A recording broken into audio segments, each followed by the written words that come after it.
Gita LLB ধারাবাহিকের আজকের পর্বে দেখা যায় হাসপাতালে অসুস্থ গীতা বেডে শুয়ে ব্যথায় কাঁদছে আর ছটফট করছে। তখন মেহেক এসে ডাক্তারকে জিজ্ঞেস করে, গীতা বৌদি আর বেবি কেমন আছে, কিছু হবে না তো? ডাক্তার বলে, এসব সময় এত রিস্ক নেওয়া একদমই ঠিক নয়। মেহেক জানায় কিছু গুন্ডা গীতা বৌদিকে অ্যাটাক করেছিল, তিনি লড়াইও করেছিলেন। ডাক্তার গীতাকে বকাঝকা করে বলে, কেন এসব ঝুঁকি নিলেন? গীতা উত্তর দেয়, সে নিজের সন্তানের জন্যই এটা করেছে।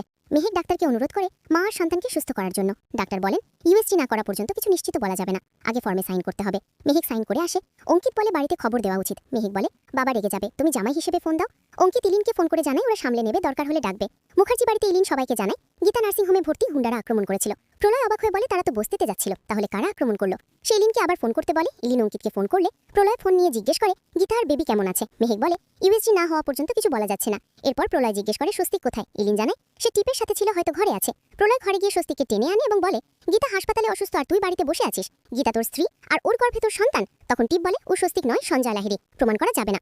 অগ্নিজিৎ বলে, মুখার্জি আমার ছেলে, গীতার স্বামী সঞ্জয় লাহিড়ী নয়। স্বস্তিক বারবার বলে সে সঞ্জয় লাহিড়ী, তার বাবা শান্তনু, মা প্রিয়া, স্ত্রী টিপ। প্রলয় বলে, শান্ত মাথায় মনে করার চেষ্টা কর, গীতার সাধের দিন সবাই মিলে আনন্দ করেছিলাম। টিপ রেগে বলে, এভাবে চললে আমি বেরিয়ে যাব। এলিন বলে, তুমি পারবে না, কারণ গীতাকে কথা দিয়েছো, যতদিন ভাইয়ার সব মনে না পড়ে ততদিন এখানেই থাকতে হবে।